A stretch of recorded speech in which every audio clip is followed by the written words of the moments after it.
Everyone. तो आज हम करने वाले हैं elegy written in a country churchyard poem की समरी, जो कि थॉमस ग्रे द्वारा लिखी गई है। It is a late evening, ये शाम का समय था।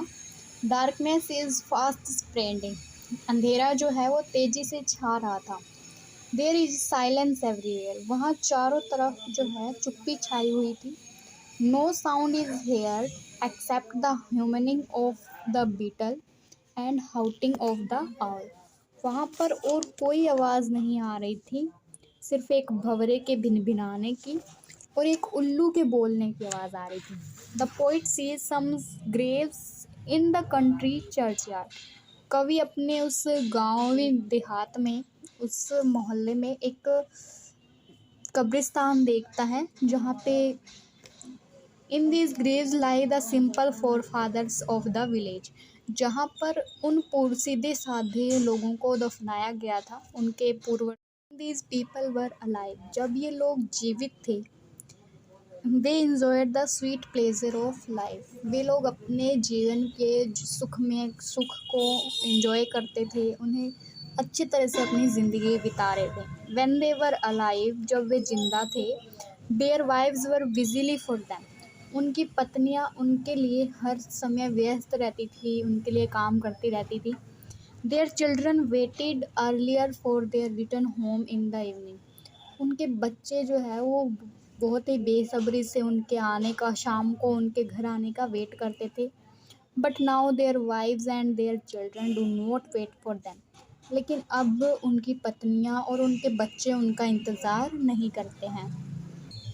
These people are strong fellows, ये लोग बहुत ही शक्तिशाली थे। Their plough broke the hardest ground, इनका जो हल है वो सख्त से सख्त ज़मीन को तोड़ देता था। Even the biggest tree come down the strong stroke of their x, और इवन यहाँ तक कि बड़े से बड़ा पेड़ भी उनकी कुल्हाड़ी के नीचे आने से गिर जाता था। But now they lie motionless and still in their Graves, लेकिन अब वे अपनी कब्र में खामोश और कोई क्रिया नहीं करने वाले, मतलब क्रियाहीन होकर लेटे हुए हैं। The poet ask ambitious man not to make the fun of these people, कवि जो है वो महत्वाकांक्षी लोगों से ये विनती करता है कि वो इन लोगों का मजाक ना उड़ाएं। These people were poor no doubt, ये लोग गरीब है, इसमें कोई संदेह नहीं है। They lived an obscure life, उन्होंने पूरा जीवन जो है अपना वो अज्ञानता में निकाला है, अज्ञान में रहकर जिए हैं। Yet there were honest and good people, लेकिन फिर भी वे लोग ईमानदार और अच्छे लोग थे। Some people may feel proud on their noble worth, उनमें से कुछ लोगों को अपने जन्म स्थान पर गर्व होता था।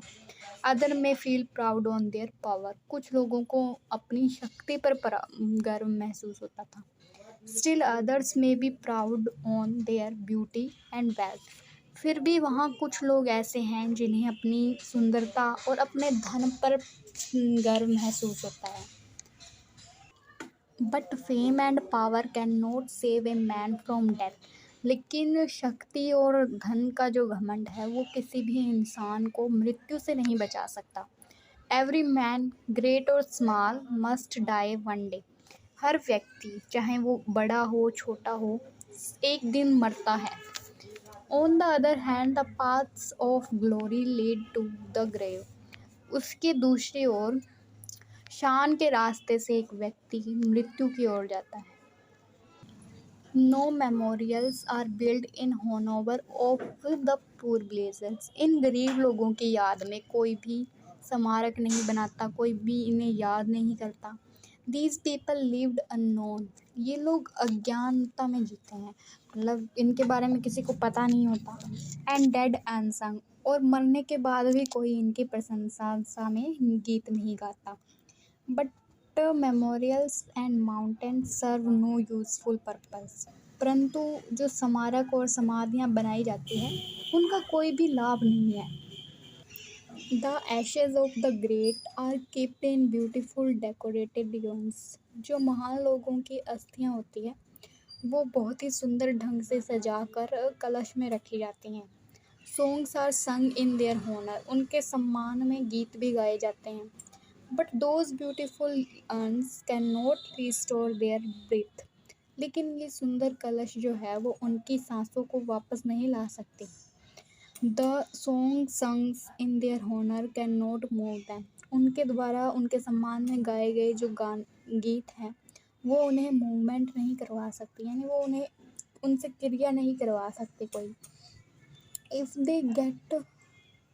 दे had got chance some of their these person could become great, अगर उन्हें अवसर मिलता तो इनमें से भी कुछ लोग महान बन सकते थे।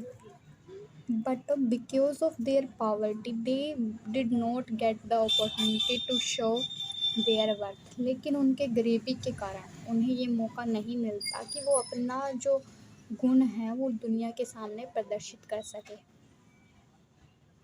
Their talent remain burn with them, उनके जो गुण हैं वो उनके अंदर ही दबे रह जाते हैं और उनके साथ ही वो जल जाते हैं।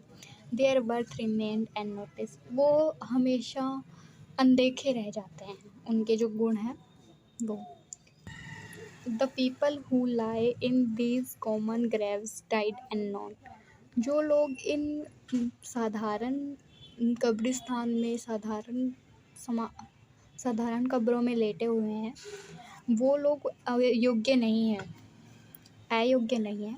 But that does not mean that we were not worthy people, मगर उनका इसका मतलब यही नहीं है कि वो अज्ञात है या वो लोग अयोग्य है किसी का मामले में। Some of them were brave and fearless like Hampden, उनमें से कुछ लोग हैम्पडेन की तरह बहादुर और निडर थे। Give the chance they might have fought against the injustice of some cruel रैंडो, अगर उन्हें मौका मिलता तो शायद वे भी अन्याय के खिलाफ लड़ते और कुछ जो मामला हुआ हो जैसे जमींदार के विरुद्ध लड़ने का मामला होता तो वे ज़रूर लड़ते क्योंकि वे निडर और बहादुर थे।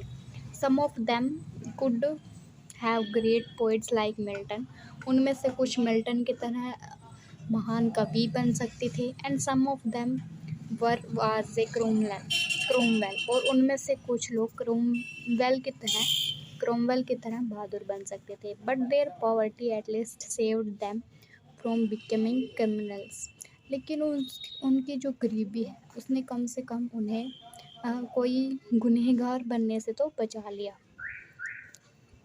Who are ambitious shed a lot of blood to rise the power, ये उन लोगों की तरह नहीं होते जो अपनी सत्ता पाने के लिए लाखों लोगों का ढेरों लोगों का खून बहा देते हैं।